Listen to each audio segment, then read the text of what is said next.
حبشہ کی ہجرت۔ پھر قریش نے ہر ممکن کوشش کی کہ کسی طرح یہ مشن رک جائے، اسلام کی دعوت پر بند باندھ دیا جائے، سچائی کی یہ آواز دب جائے، لیکن پھوکوں سے یہ چراغ بجھایا نہیں جائے گا۔ پھر بھی ہر مصیبت کی کوئی حد ہوتی ہے۔ امتحان کی جن گھڑیوں کا مسلمانوں کو سامنا کرنا پڑ رہا تھا، انہیں جھیلنے اور ڈٹے رہنے کا انہوں نے ایک یادگار نمونہ قائم کر دیا تھا۔ لیکن ظلم و ستم کی چکی کا دور بھی ختم ہونے کا نام نہیں لیتا تھا۔ مسلمان پس رہے تھے، دبائے کچلے جا رہے تھے۔ حضرت محمد صلی اللہ علیہ وسلم اپنے ساتھیوں کا حال دیکھ دیکھ کر کڑتے، پر کوئی زور نہیں چلتا تھا۔ سہارا تھا تو خدا کے ایمان کا تھا، آخرت کے یقین کا تھا۔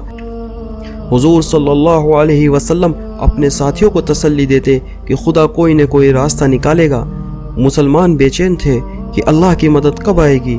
ان حالات میں حضور صلی اللہ علیہ وسلم نے ساتھیوں کو مشورہ دیا کہ زمین میں کہیں نکل جاؤ، خدا جلد ہی تم کو کسی جگہ اکٹھا کر دے گا۔ پوچھا گیا کدھر جائے؟ حضور صلی اللہ علیہ وسلم نے حبشہ کی طرف اشارہ کر دیا۔ نبوت کے 5 سال اجازت ملنے کے بعد ایک چھوٹا سا قافلہ 12 مردوں اور عورتوں کا رات کے اندھیرے میں نکلا اور جدہ کے بندرگاہ سے جہاز میں سوار ہو کر حبشہ کو روانہ ہو گیا۔ اس چھوٹے سے قافلے کے سردار حضرت عثمان بن عفان رضی اللہ عنہ تھے۔ حضرت رقیہ رضی اللہ عنہ حضرت محمد صلی اللہ علیہ وسلم کی بیٹی ان کے ساتھ تھی۔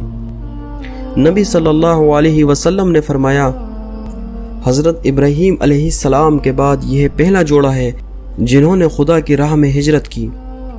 اس قافلے کے نکلنے کے بعد جب قریش کو خبر ہوئی تو ان کے پیچھے آدمی دوڑا دیے، مگر جب وہ بندرگاہ پہنچے تو معلوم ہوا کہ ان کو ٹھیک وقت پر جہاز تیار مل گیا تھا اور وہ اب پہنچ سے باہر ہے۔ یہ مہاجر کچھ ہی دنوں حبشہ میں ٹھہرے کہ ایک افواہ پہنچی، یعنی کہ قریش نے اسلام قبول کر لیا ہے۔ یہ سبھی پلٹ آئے، پر مکہ کے قریب پہنچنے پر ہی معلوم ہو گیا کہ افواہ غلط تھی۔ دوبارہ بہت بڑا قافلہ 85 مردوں اور 17 عورتوں کا حبشہ کی طرف روانہ ہوا۔ حبشہ میں امن اور سکون کے ساتھ زندگی گزارنے لگے۔ ان میں نبی صلی اللہ علیہ وسلم کے چچیرے بھائی حضرت جعفر تیار بھی تھے۔ حبشہ میں مسلمانوں کا امن اور سکون کے ساتھ رہنا قریش کی اور زیادہ بے چینی کی وجہ بن گیا۔ وہ ایک جگہ جمع ہوئے، سارے معاملے پر غور کر کے اسکیم بنائی اور عبداللہ بن ربوعہ اور عمرو بن عاص کو حبشہ کے بادشاہ کے پاس اپنا خاص دودت بنا کر بھیجنے کا فیصلہ دیا۔ اس مقصد کے لیے نجاشی اور اس کے درباریوں کے لیے قیمتی تحفے تیار کیے گئے اور بڑے ساز و سامان کے ساتھ ان دودتوں کو حبشہ روانہ کیا گیا۔ حبشہ پہنچ کر یہ لوگ درباریوں اور پادریوں سے سازش کرنے میں لگ گئے۔ ان کو خوب رشوتیں چڑھائی، لالچ دیے اور ان کے سامنے یہ شکل رکھی کہ ہمارے شہر میں کچھ سرفرے لوگوں نے ایک مذہبی فتنہ کھڑا کر دیا ہے اور تمہارے مذہب کے لیے بھی اتنا ہی خطرناک ہے جتنا ہمارے باپ داداؤں کے دھرم کے لیے۔ ہم نے ان کو نکال دیا تھا تو اب یہ آپ کی پناہ میں آ پڑے ہیں، ان کو یہاں ٹکنے نہیں دینا چاہیے۔ اس مقصد سے آپ ہماری مدد کریں، ان کو یہاں ٹکنے نہیں دینا چاہیے۔ اس مقصد سے آپ ہماری مدد کریں۔ ان کی اصل کوشش یہ تھی کہ دربار میں سارا جھگڑا کھل کر نہ آنے پائے اور مہاجروں کو سرے سے بات کرنے کا موقع ہی نہ ملے۔ بادشاہ یک طرفہ بات سن کر مسلمانوں کو ہمارے حوالے کر دے۔ اسی مقصد کے لیے رشوت اور جوڑ توڑ اور طریقے اپنائے گئے تھے۔ یہ لوگ جب درباریوں اور پادریوں کو مکھن لگا چکے تو نجاشی کے سامنے تحفے لے کر پیش ہوئے۔ پھر اپنا مقصد بیان کیا کہ مکہ کے شریفوں نے ہم کو آپ کی خدمت کے لیے بھیجا ہے کہ آپ ہمارے آدمیوں کو ہمارے ساتھ واپس کر دیں۔ درباریوں اور پادریوں نے بھی تائید کی، پر نجاشی نے یک طرفہ دعوے پر کارروائی کرنے سے انکار کر دیا اور صاف کہا کہ ان لوگوں سے حالات معلوم کیے بغیر میں ان کو تمہارے حوالے نہیں کر سکتا۔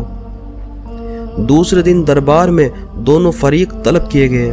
مسلمانوں کو جب طلبی کا پیغام پہنچا تو ان کے درمیان مشورہ ہوا کہ بادشاہ عیسائی ہے اور ہم لوگ اپنے اعتقاد اور خیال کے لحاظ سے اس سے اختلاف ہی رکھتے ہیں، لیکن فیصلہ یہی ہوا کہ ہم دربار میں وہی کچھ کہیں گے جو خدا کے نبی صلی اللہ علیہ وسلم نے ہم کو سکھایا ہے، نتیجہ جو بھی نکلے۔ پھر جب یہ لوگ دربار میں پہنچے تو دربار میں آداب کے مطابق نجاشی کو سجدہ نہیں کیا۔ درباریوں نے اسے برا جانا، سوال کیا گیا کہ آخر تم لوگوں نے سجدہ کیوں نہیں کیا؟ حضرت جعفر نے پورے یقین کے ساتھ جواب دیا کہ ہم لوگ اللہ کے سوا کسی کو سجدہ نہیں کرتے، اللہ کے رسول صلی اللہ علیہ وسلم کو بھی سیدھے سادے طریقے سے سلام کرتے ہیں۔ جب مکہ کے دوتوں نے اپنا دعویٰ پیش کیا کہ یہ مہاجر بھگوڑے مجرم ہیں، انہوں نے اپنا ایک نیا دین گڑھ لیا ہے، ہمارے دیش میں فتنے اور بگاڑ کی جڑ بن گئے ہیں، اس لیے ان کو ہمارے حوالے کیا جائے۔ نجاشی نے مسلمانوں سے پوچھا، یہ کیا معاملہ ہے اور عیسائی دھرم اور بت پرستی کے مقابلے میں وہ کون سا دھرم ہے جسے تم لوگوں نے اختیار کر رکھا ہے؟ حضرت جعفر رضی اللہ عنہ مسلمانوں کی طرف سے اٹھے، انہوں نے نجاشی سے اجازت طلب کی کہ وہ پہلے مکہ کے دوتوں سے کچھ پوچھ لے پھر اپنی بات کہے۔ اجازت ملنے پر انہوں نے پوچھا، کیا ہم کسی کے غلام ہیں جو مالک کی بے اجازت بھاگ آئے ہو؟ اگر ایسا ہے تو ہمیں واپس کیا جانا چاہیے۔ عمرو بن عاص بولا، نہیں، یہ لوگ کسی کا غلام نہیں، آزاد شریف لوگ ہیں۔ پوچھا کیا ہم کسی کو ناحق قتل کر کے آئے ہیں؟ اگر ایسا ہے تو آپ ہمیں مقتول کے وارثوں کے حوالے کر دیں۔ جواب ملا، نہیں، انہوں نے خون کا ایک قطرہ بھی نہیں بہایا۔ سوال کیا، کیا ہم کسی کا کچھ مال لے کر بھاگے ہیں؟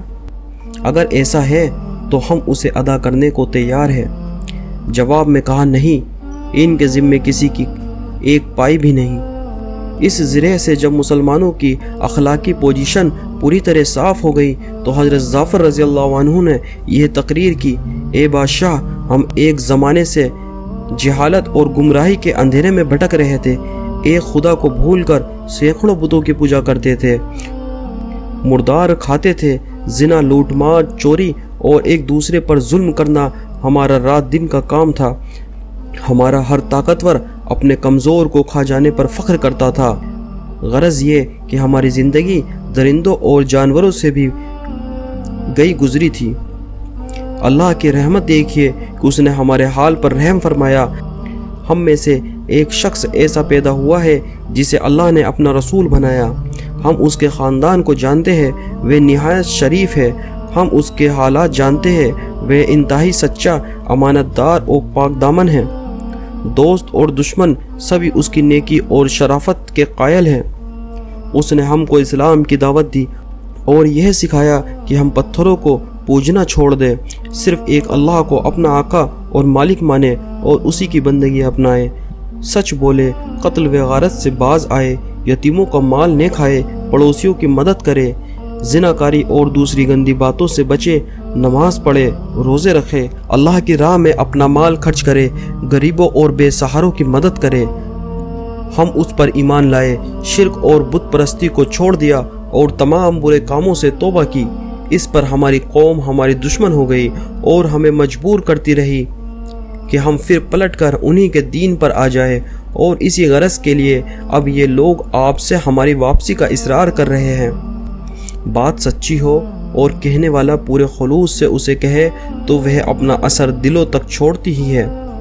نجاشی جیسے بادشاہ کا دل پگھل کر موم ہو گیا اور کہنے لگا کہ ذرا اس کتاب کا بھی تو کوئی حصہ سناؤ جو تم لوگوں پر اتری ہے۔ چنانچہ حضرت جعفر رضی اللہ عنہ نے سورہ مریم کی کچھ آیتیں پڑھ کر سنائی۔ اللہ کی آیتیں سن کر بادشاہ کا دل پگھل اٹھا، اس کی آنکھیں آنسوؤں سے تر ہو گئی، وہ بے اختیار پکار اٹھا، خدا کی قسم، یہ کلام اور انجیل دونوں ایک ہی چراغ کا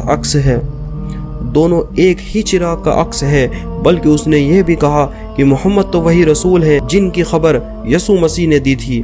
اللہ کا شکر ہے کہ مجھے اس رسول کا زمانہ ملا، ساتھ ہی فیصلہ دیا کہ مہاجروں کو واپس نہیں کیا جا سکتا۔